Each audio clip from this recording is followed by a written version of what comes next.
नमस्कार। दिल्ली वालों के लिए एक बड़ी खबर है। अगर आपकी गाड़ी थोड़ी पुरानी है तो भाई पेट्रोल पंप पर तेल भरवाना अब शायद मुमकिन ना हो। 1 जुलाई 2025 से एक नया नियम लागू हो गया है। बड़ा नियम है ये। हमारे पास इस पर कई न्यूज़ रिपोर्ट्स हैं, सरकारी घोषणाएं भी हैं। तो आज हम जरा समझेंगे कि ये पूरा मामला है क्या, क्यों हो रहा है और आम लोगों पर इसका क्या असर पड़ेगा।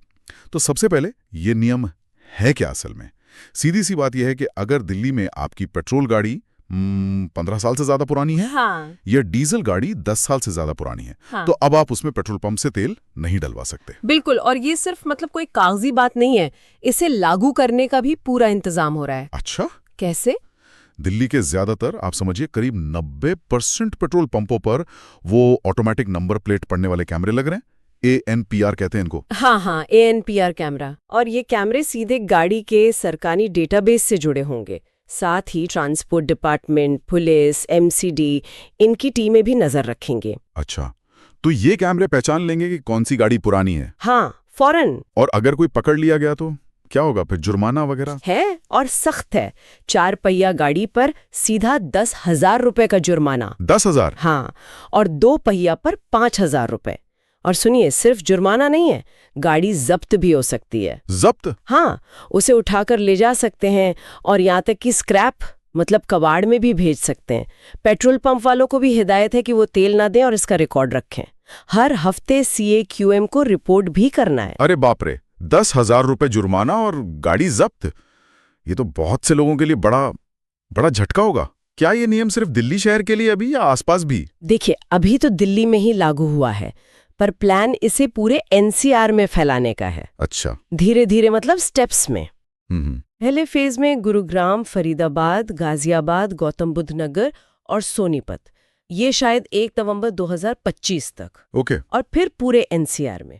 टारगेट है 1 अप्रैल 2026 तक। लेकिन मैंने सुना है कि इसे लागू करने में कुछ दिक्कतें भी आ रही हैं। शायद दिल्ली सरकार खुद भी तैयार नहीं थी इसके लिए एकदम से। हाँ, ये बात सही है। कुछ खबरें थीं ऐसी। दिल्ली सरकार का कहना था कि ये ANPR वाला सिस्टम वो भी पूरी तरह तैयार नहीं है। अच्छा। और NCR के बाकी शहरों से भी ठीक से तालमेल नहीं बना है, तो ये थोड़ी जल्दबाजी हो गई, ऐसा उनका मानना था। दिल्ली के पर्यावरण मंत्री ने तो CAQM से, जो ये हवा की क्वालिटी देखती है ना, हाँ, commission for air quality management. हाँ, उनसे कहा भी कि भाई इसे तब तक रोक दो जब तक ये कैमरा वाला सिस्टम ठीक से काम न करने लगे। और पेट्रोल पंप वाले भी कह रहे हैं कि उनके पास अभी पूरे उपकरण नहीं है, जानकारी की कमी है, कोऑर्डिनेशन नहीं है। तो मतलब अभी क्या स्थिति है? क्या सरकार ने कुछ राहत दी है, कुछ नरमी बरती है? हाँ, थोड़ी राहत जरूर मिली है। दिल्ली सरकार ने फिलहाल ये साफ किया है कि पुरानी गाड़ियों को एकदम से जब्त नहीं किया जाएगा। चलो, ये तो कुछ राहत है।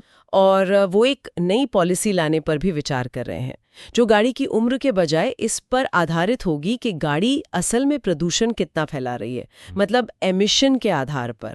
अच्छा। ये तो बढ़िया बात है। अगर गाड़ी पुरानी है पर मेंटेन की हुई है, ज्यादा धुआं नहीं छोड़ती, तो शायद बच जाए। हाँ, उम्मीद तो यही है। ये उन लोगों के लिए अच्छी खबर हो सकती है। ये तो कुछ सही लगा। पर तब तक, जब तक ये नई पॉलिसी नहीं आती, जिन लोगों की गाड़ियां इस नियम के दायरे में आ रही हैं, उनके पास क्या रास्ते हैं, क्या करें वो? देखिए, कुछ रास्ते तो हैं।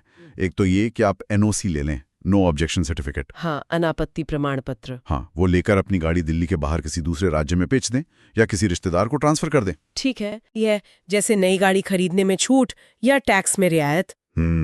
और कोई तरीका? तीसरा है रेट्रोफिटिंग का।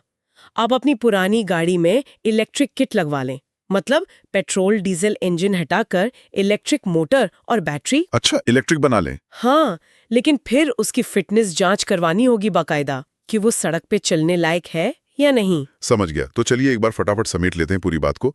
दिल्ली में 15+ साल पुरानी पेट्रोल और 10+ साल पुरानी डीजल गाड़ियों में तेल भरवाने पर रोक, ये है मेन बात। बिल्कुल। और इस पर नजर रखने के लिए ANPR कैमरे और टीमें। पकड़े जाने पर भारी जुर्माना, 10,000 या 5,000 रुपए, और गाड़ी जब्त होने का भी खतरा। सही।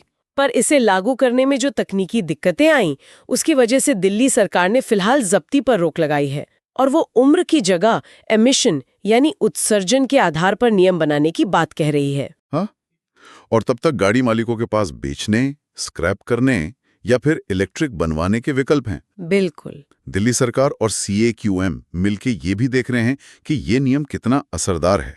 लोगों की राय और तकनीकी सहूलियत के हिसाब से शायद नियमों में कुछ बदलाव भी हो सकते हैं आगे। हाँ, हो सकता है। एनसीआर में इसे धीरे धीरे लागू करने का प्लान तो अभी भी है ही। हाँ, वो प्लान तो है, पर यहाँ एक बड़ा सवाल सोचने वाला है, नहीं? क्या? कि क्या किसी गाड़ी से होने वाले प्रदूषण को मापने का सही तरीका सिर्फ उसकी उम्र है, मतलब 10 साल या 15 साल? सही सवाल है। या फिर हमें ये देखना चाहिए कि कोई गाड़ी असल में कितना धुआं छोड़ रही है, उसका वास्तविक उत्सर्जन स्तर क्या है, चाहे वो नई हो या पुरानी? हाँ, ये बहस तो होनी चाहिए कि पैमाना उम्र हो या असल प्रदूषण। बिल्कुल, और ये बहस यकीनन आने वाले वक्त में प्रदूषण से लड़ने की हमारी नीतियों पर असर डालेगी।